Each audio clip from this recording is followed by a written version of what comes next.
Halo semua, Assalamualaikum warahmatullahi wabarakatuh.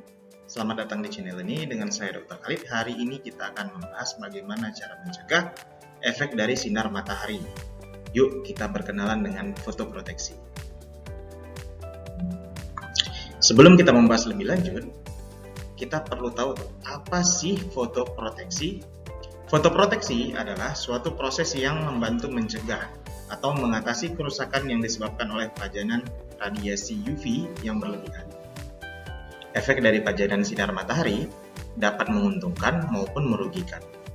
Efek yang menguntungkan dapat berupa perubahan mood menjadi lebih baik, kemudian fotosintesis vitamin D3 yang sangat dibutuhkan dalam proses pertahanan tubuh. Sementara efek yang merugikan dapat berupa gangguan yang disebabkan oleh sinar UV, seperti luka bakar, flek, penuaan, bahkan kanker.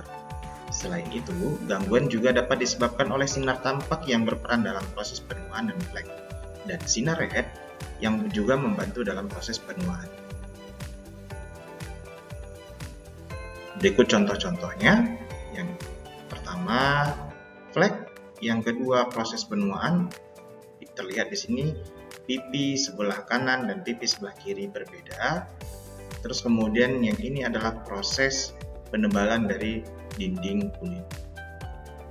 Di gambar ini tampak wilayah-wilayah yang dirusak oleh masing-masing jenis sinar, seperti UVB yang merusak superficial dari kulit, sehingga efek yang dirasakan langsung instan, seperti rasa terbakar, perih, setelah terpapar oleh sinar matahari. Sementara UVA itu lebih dalam di lapisan dermis.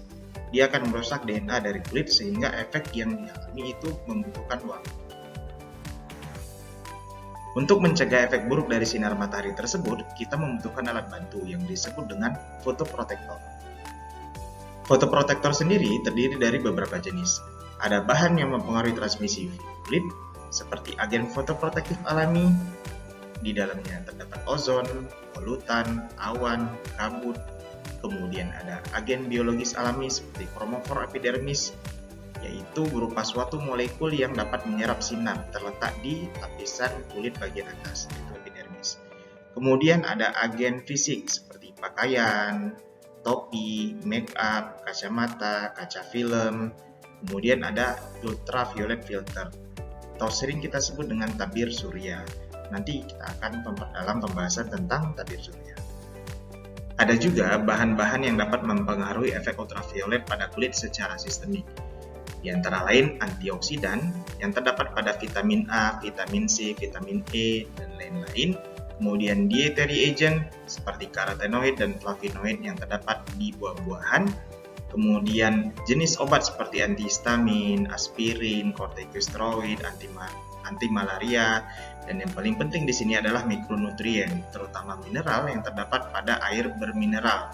Nah, penting untuk mengkonsumsi air bermineral agar kebutuhan mikronutrien dapat terpenuhi, dan hindari meminum air dengan metode demineralisasi karena mikronutrien yang terdapat pada air tersebut sudah terbuang.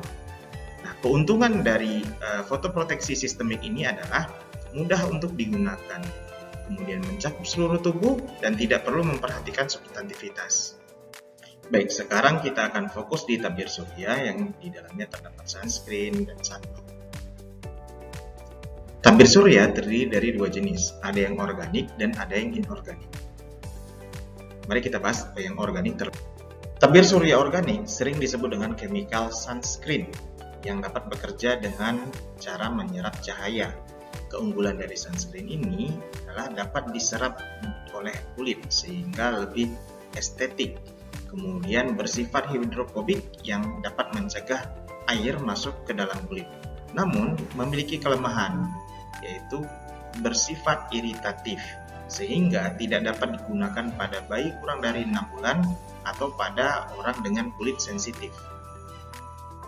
Berikut ini adalah jenis-jenis dari chemical sunscreen. Masing-masing golongan memiliki proteksi terhadap gelombang tertentu dan memiliki efek samping yang berbeda-beda. Seperti contoh oxybenzone di sini yang dapat memproteksi di gelombang 288 dan 325, sehingga dapat memproteksi UVB dan UVA sama baiknya.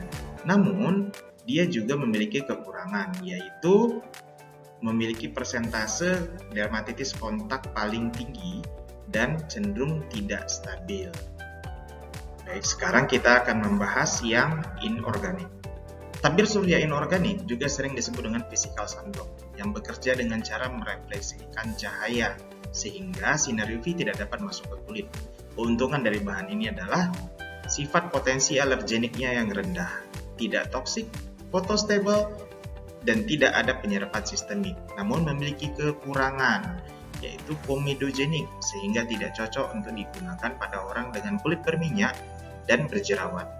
Kemudian dia secara estetika juga kurang baik, karena ketika diaplikasikan akan tampak putih-putih di kulit. Namun ini sangat direkomendasikan untuk anak-anak dan kulit sensitif. Berikut ini adalah jenis-jenis physical sunblock.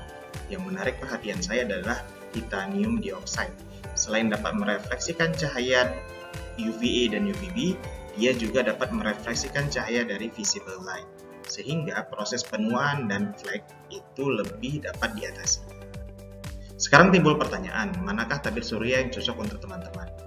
Berikut karakteristik tabir surya ideal untuk masa kini. Yang pertama, memiliki spektrum luas, dapat menangkal UVA dan UVB. Penyerapan pada kulitnya minimal, memiliki perlindungan dasar seperti mencegah luka bakar, kanker kulit, proses penuaan, dan lain-lain. Kemudian aplikasi dapat diterima secara estetika.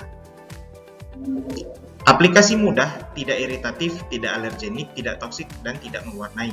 Memiliki aroma yang menenangkan, high substantivity, yaitu tahan terhadap air, keringat, dan aktivitas fisik. Tentunya yang terakhir adalah kalau bisa biayanya lebih rendah. Yang terakhir adalah bagaimana cara menggunakan tabir surya dengan baik dan benar. Untuk mendapatkan foto proteksi terbaik, gunakan tabir surya 15-30 menit sebelum terfajar sinar matahari, kemudian diulangi lagi 15-30 menit setelah terfajar sinar matahari, kemudian ulangi kembali setiap 2-3 jam. Gunakan tabir surya mulai dari jam 8 pagi hingga jam 4 sore. Jumlah setiap aplikasi itu 2 mg per cm kuadrat. Mungkin itu saja yang dapat saya sharing kali ini. Terima kasih telah menonton video ini dan semoga video ini bermanfaat untuk teman-teman. Apabila ada pertanyaan, masukan atau koreksi, silahkan ketik komentar di bawah atau dapat juga mengirimkan email ke drkhalid@gmail.com. Sampai ketemu kembali di lain video. Terima kasih. Assalamualaikum warahmatullahi wabarakatuh.